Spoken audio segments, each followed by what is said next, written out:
제 이름은 제 한미소. 엄마를 죽은 사람들에게 아니, 본명은 죄값을 받을 강미소예요. 책이었습니다. 40년을 살면서 30년은 복수를 준비했습니다. 오늘 밤 여러분께 들려드릴 이야기는 천박한 재벌가의 추악한 민낯과 한 여자의 처절한 복수극입니다. 어쩌면 여러분은 제게 물으실지도 몰라요. 그렇게까지 해야 했냐고. 네, 해야 했어요. 제 엄마를 죽인 사람들에게, 제 인생을 빼앗은 사람들에게 이제 그들이 지은 죄값을 받을 시간입니다. 2025년 11월 15일 밤, 태강그룹 본관 그랜드홀엔 대한민국 상위 0.1%가 모여들었어요. 강철수 회장의 칠순 잔치였거든요. 샹들리에 불빛 아래서 샴페인 잔이 부딪히고 위선적인 웃음소리가 울려 퍼졌죠. 전 그날 밤 검소한 베이지색 원피스를 입고 구석에 서 있었어요. 며느리로서의 겸손함을 온몸으로 표현하면서요. 하지만 제 손은 떨리고 있었어요. 분노로. 무대 위에서 강철수 회장이 마이크를 잡고 말했어요. 여러분, 오늘 이 자리에 와주셔서 감사합니다.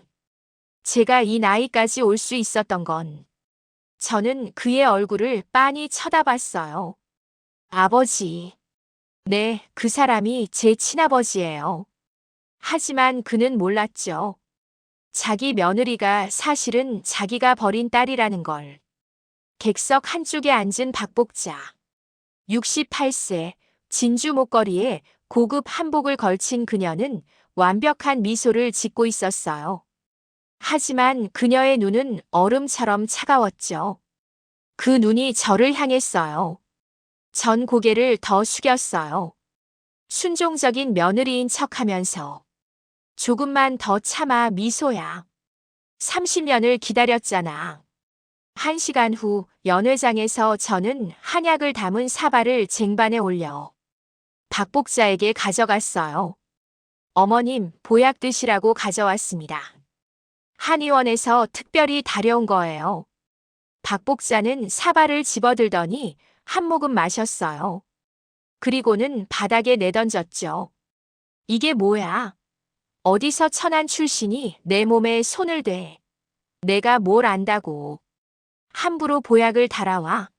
독이라도 탔나? 주변 사람들이 모두 숨을 죽였어요. 저는 무릎을 꿇고 깨진 사발 조각을 주우면서 눈물을 흘렸어요. 하지만 고개를 숙인 제 입가엔 미소가 번지고 있었죠. 죄송합니다, 어머님. 미안하긴. 박복자, 이제 곧 내가 진짜 눈물을 흘릴 차례야. 그날 밤 늦게 강철수 회장은 집무실에 혼자 앉아 있었대요. 최 비서가 들어왔죠. 부인이 또 며느리한테 심하게 했다며? 예. 하지만 한미소 씨는 아무 말 없이 정리했습니다. 강철수는 한숨을 쉬었어요.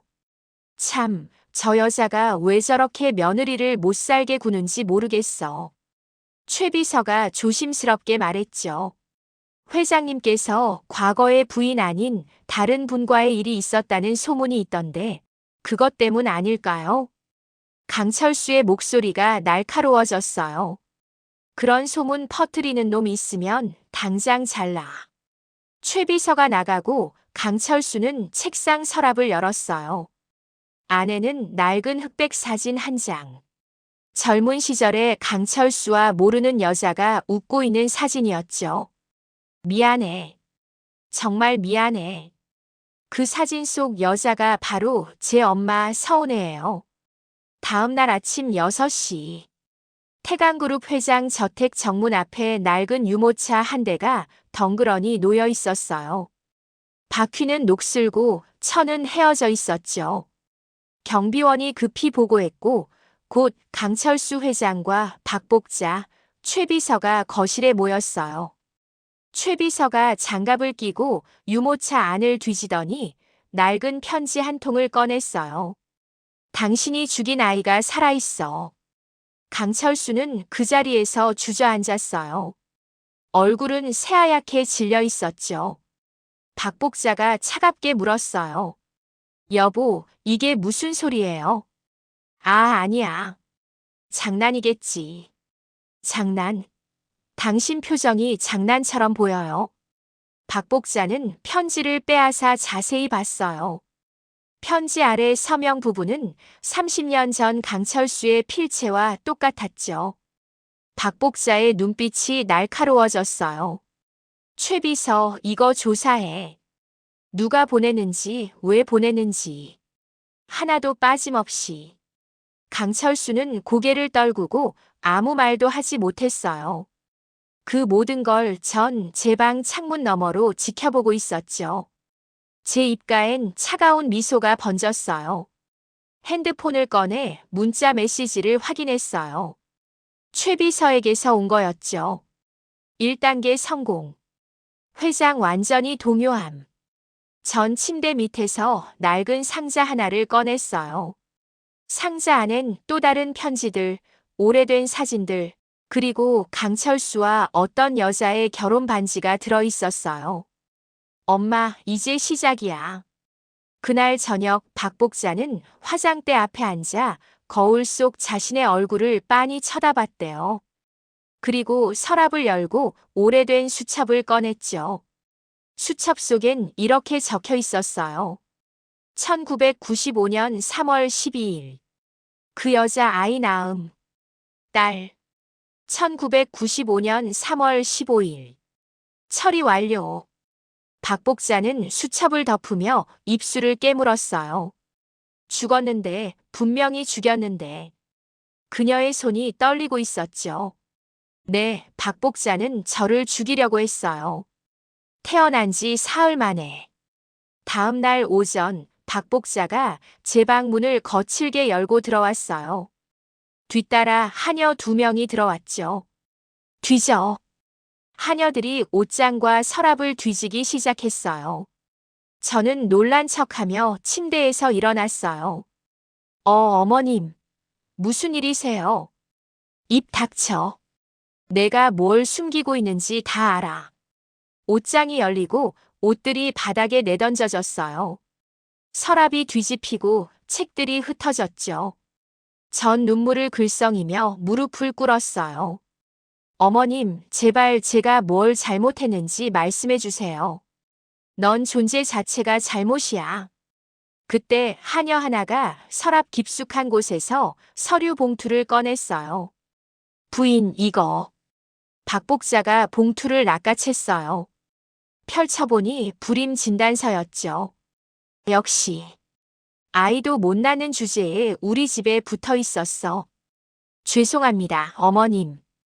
당장 짐 싸. 이혼 서류 준비할 테니까.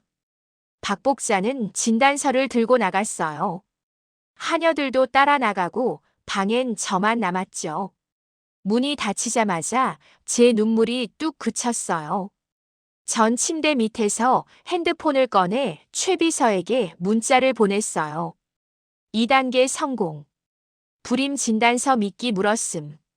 미소가 번졌죠. 저 진단서 조작하는데 300만 원이나 들었는데 제대로 써먹네. 그날 저녁 박 복자는 아들 강대현을 방으로 불러들였어요. 강대현은 태강그룹 부회장이지만 무능한 얼굴에 배만 나온 전형적인 재벌 2세였죠.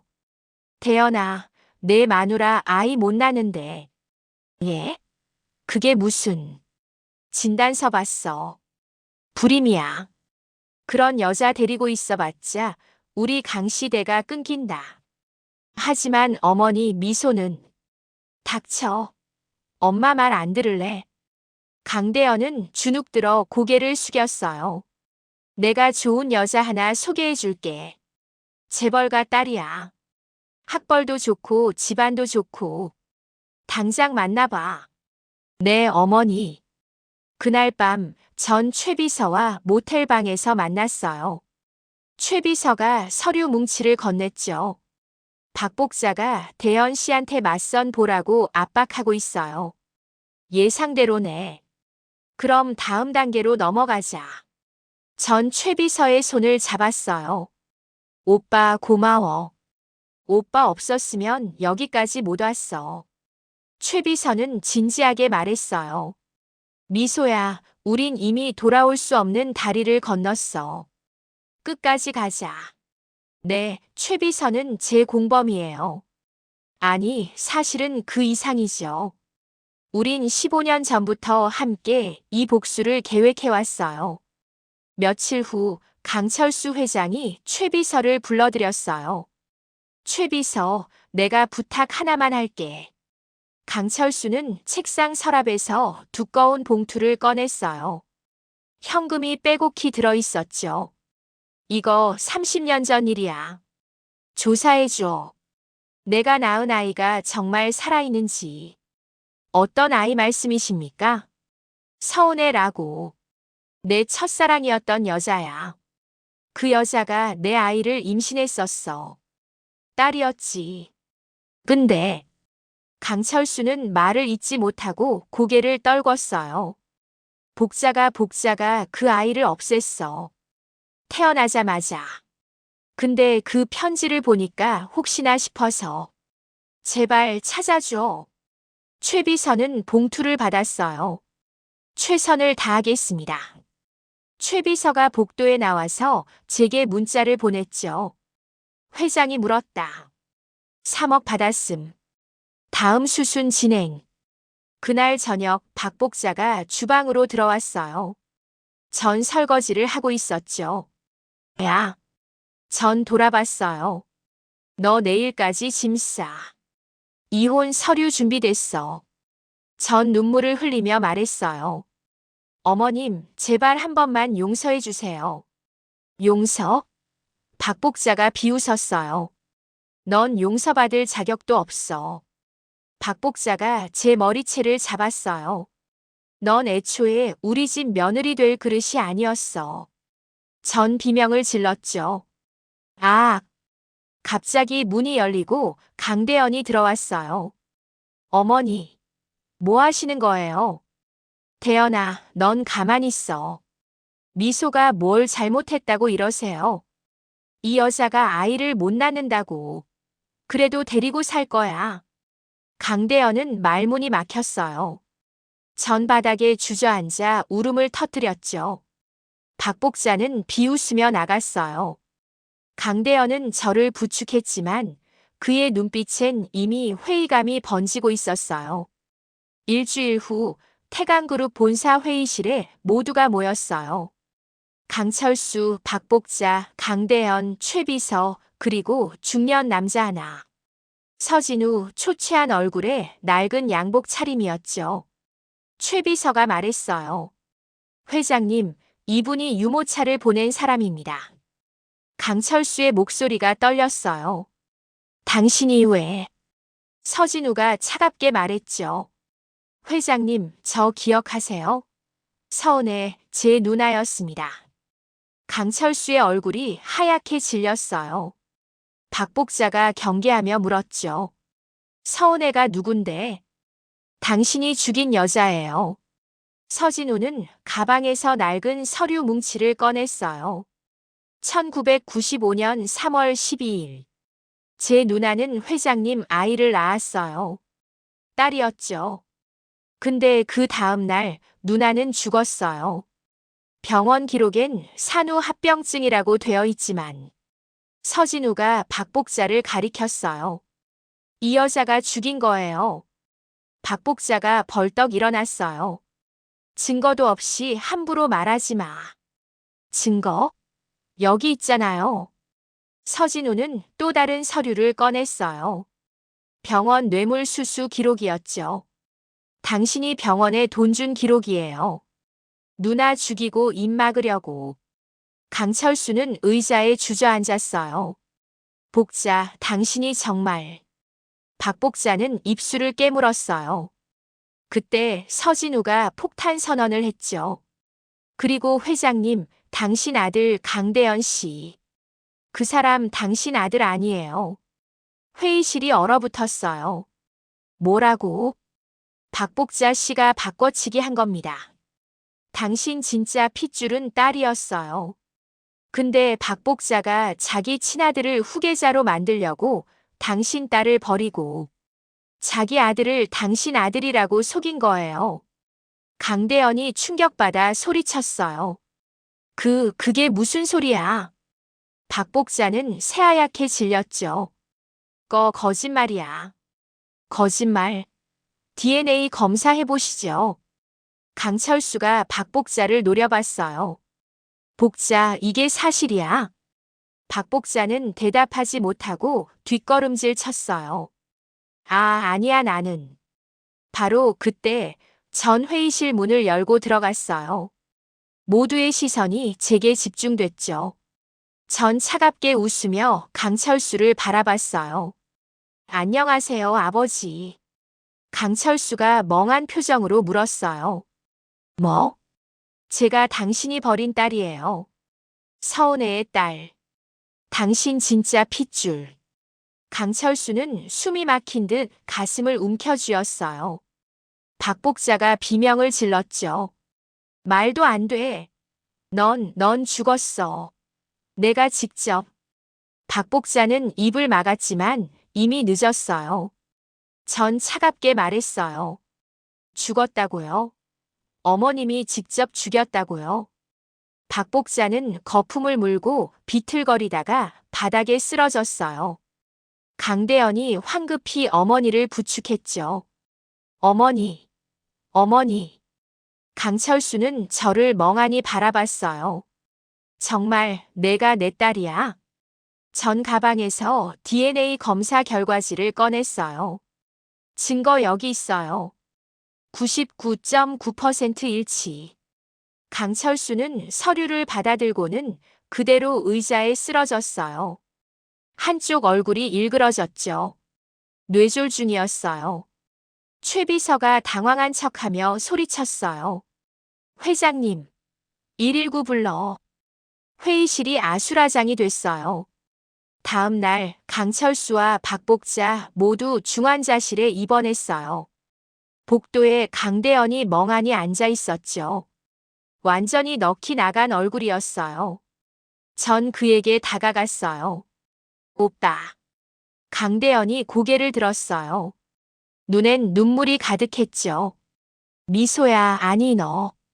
전 차갑게 말했어요. 전 당신 아내가 아니에요. 애초에 그런 적도 없었고요. 오빠도 피해자예요. 박복자가 오빠도 이용한 거니까. 전 돌아서서 갔어요. 강대현은 제 뒷모습을 멍하니 바라봤죠. 그날 저녁, 전 박복자의 병실로 갔어요. 어두운 병실에 박복자가 침대에 누워 있었어요. 산소호흡기를 끼고 있었지만 눈은 떠 있었죠. 움직이지 못하는 몸이었어요. 전 복도를 살핀 후 문을 닫고 천천히 침대 옆으로 다가갔어요. 박복자는 눈동자만 굴려 저를 봤어요. 입을 때려 했지만 말이 나오지 않았죠. 전 차갑게 미소 지으며 말했어요. 어머님, 아니, 이제 그렇게 부를 필요 없죠. 박복자 씨. 전 침대 난간을 잡고 박복자의 얼굴 가까이 몸을 숙였어요. 30년 전 당신이 제 엄마를 죽일 때 제가 어떻게 살아남았는지 궁금하세요? 박복자의 눈에 공포가 번졌어요. 당신이 병원 간호사한테 돈 줘서 저를 처리하라고 했죠. 근데 그 간호사 양심이 남아있었나 봐요. 저를 고아원에 맡겼어요. 전 박복자의 손을 꽉 잡았어요.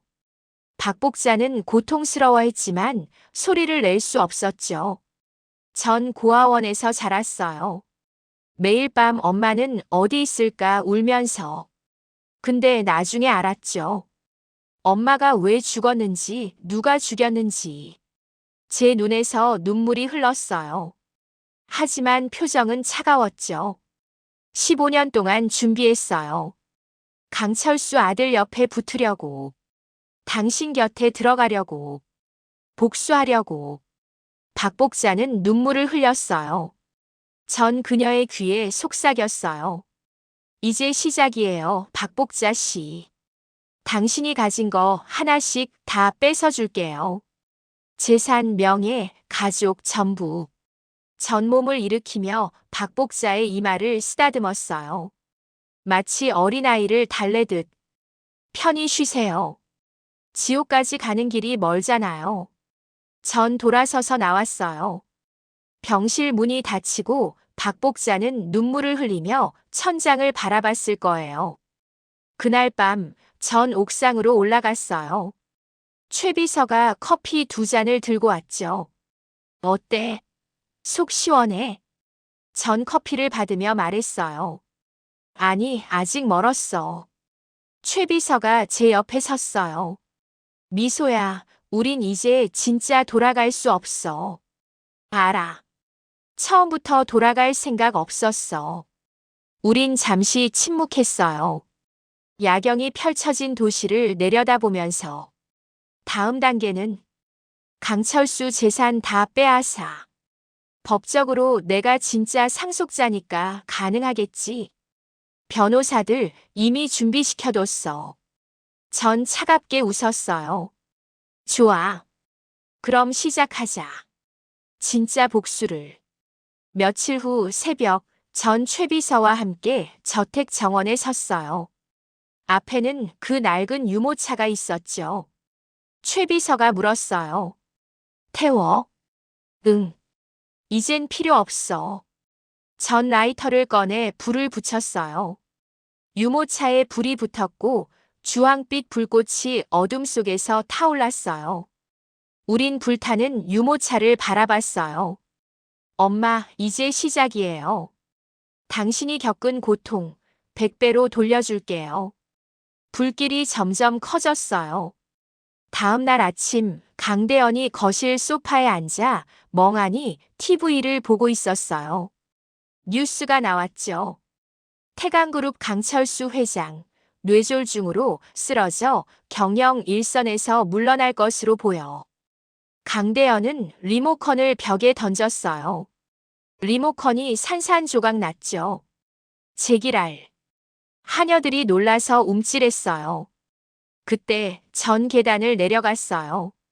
검은색 정장 차림에 머리는 단정하게 올려 묶었죠. 완전히 달라진 분위기였어요. 강대현이 저를 보며 소리쳤어요. 너 왜 아직도 여기 있어? 전 차갑게 말했어요. 여기 제 집인데요. 제가 왜 나가요? 내 집? 무슨 소리야? 전 서류를 꺼냈어요. 변호사랑 얘기 안 들으셨어요? 전 강철수 회장의 친딸이에요. 법적으로 정당한 상속인. 강대현이 서류를 빼앗아 읽었어요. 얼굴이 하얗게 질렸죠. 이게. 전 말했어요. 오빠는 박복자 친아들이니까 강철수 회장하고는 남이죠. 상속권 없어요. 강대현이 벌떡 일어나 제 멱살을 잡으려 했어요. 그때 최 비서가 나타나 강대현의 팔을 잡았죠. 손 치우세요. 강대현이 소리쳤어요. 최 비서, 넌 지금 뭐 하는 거야? 최 비서가 차갑게 말했어요. 전 이제 강미소 씨 비서입니다. 강대현은 충격받은 표정이었어요. 너희들 처음부터 짜고 친 거야? 전 웃으며 말했어요. 이제야 눈치채셨네요. 전 강대현의 어깨를 톡톡 쳤어요. 짐 싸세요, 오빠. 여긴 이제 제 집이에요. 전 유유히 나왔어요. 최 비서도 따라왔죠. 강대현은 그 자리에 멍하니 서 있었어요. 그날 낮 전 병원에 있는 강철수를 찾아갔어요. 손에 꽃다발을 들고요. 강철수는 침대에 누워 있었어요. 한쪽 얼굴은 마비되어 있었지만 의식은 돌아온 상태였죠. 강철수는 저를 보며 눈물을 흘렸어요. 미소야. 전 의자에 앉았어요. 아버지. 미안해. 정말 미안해. 뭐가요? 너를 지키지 못해서. 전 꽃다발을 탁자 위에 놓았어요. 아버지는 피해자예요. 박복자한테 속은 거니까. 용서해줘. 전 강철수의 손을 잡았어요. 용서요? 전 손에 힘을 줬어요. 전 아버지를 용서 안 해요. 엄마가 죽을 때 아버지는 뭐 했어요? 박복자 편 들었잖아요. 강철수가 흐느꼈어요. 몰랐죠. 나는 몰랐다고. 몰랐으면 됐어요. 엄마는 죽었는데. 전 손을 놨어요. 아버지 재산 제가 다 가져갈 거예요. 법적으로 제 거니까. 강철수는 고개를 끄덕였어요. 가져가. 다 가져가. 전 일어서며 말했어요. 편히 쉬세요. 다시 올게요. 전 나왔어요. 문이 닫히자 강철수는 천장을 바라보며 눈물을 흘렸을 거예요. 다음 날, 전 태강그룹 본사 회장실에 앉아 있었어요. 회장 의자예요. 최 비서가 서류를 가져왔어요. 주주총회 소집 완료했습니다. 다음 주 월요일에 열립니다. 박복자 측 주주들 반응은 반발 심합니다. 하지만 법적으론 당신이 정당한 상속자니까 막을 순 없어요. 좋아. 전 의자를 돌려 창밖을 바라봤어요. 서울 시내가 내려다 보였죠. 엄마 봐요. 여기까지 왔어요. 그날 밤 박복자는 병실에서 TV를 보고 있었어요. 뉴스가 나왔죠. 태강그룹 신임 회장에 강철수 회장의 친딸 강미소 씨 내정. 30년 만에 밝혀진 숨겨진 후계자. 박복자는 TV를 보며 이를 갈았어요. 하지만 몸은 움직이지 않았죠. 눈물만 주르륵 흘렀어요. 그날 밤 전 저택 정원을 거닐었어요. 정원 한가운데 유모차를 태웠던 자리엔 검게 탄 흔적만 남아 있었어요. 전 그 자리에 무릎을 꿇고 앉았어요. 엄마 시작했어요. 엄마 원수 꼭 갚을게요. 바람이 불었어요. 제 머리카락이 날렸죠. 하늘을 올려다봤어요. 별이 빛나고 있었어요. 이건 복수가 아니에요, 엄마. 정의예요. 박복자는 제게서 모든 걸 빼앗았어요. 엄마를, 가족을, 30년의 시간을. 이제 제가 그녀에게서 모든 걸 빼앗을 차례예요. 천천히 하나씩. 그녀가 지켜보는 앞에서. 그녀가 쌓아 올린 모든 것이 무너지는 걸 눈뜨고 보게 만들 거예요. 그게 바로 제가 30년을 기다린 이유예요. 여러분, 이건 시작에 불과해요. 박복자에겐 아직 숨겨진 비밀이 더 있어요. 강대현이 정말 그녀의 친아들일까요? 강철수가 모르는 또 다른 자식이 있을까요? 그리고 최 비서, 그는 왜 저를 도와주는 걸까요? 단순히 사랑 때문일까요? 다음 이야기에서 밝혀질 거예요. 가시꽃 정원의 진짜 비밀을. 그리고 이 복수국의 진짜 끝을. 저는 한미소. 아니, 강미소. 태강그룹의 새로운 회장이자 30년을 기다린 복수자입니다. 이 이야기는 이제 시작입니다. 끝. 다음 회 예고. 박복자의 침대 옆에 또 다른 편지가 놓입니다. 내가 숨긴 아이도 알고 있어. 병실에서 박복자의 비명소리가 들립니다. 강대현이 제게 무릎을 꿇습니다. 제발 어머니만은 살려줘.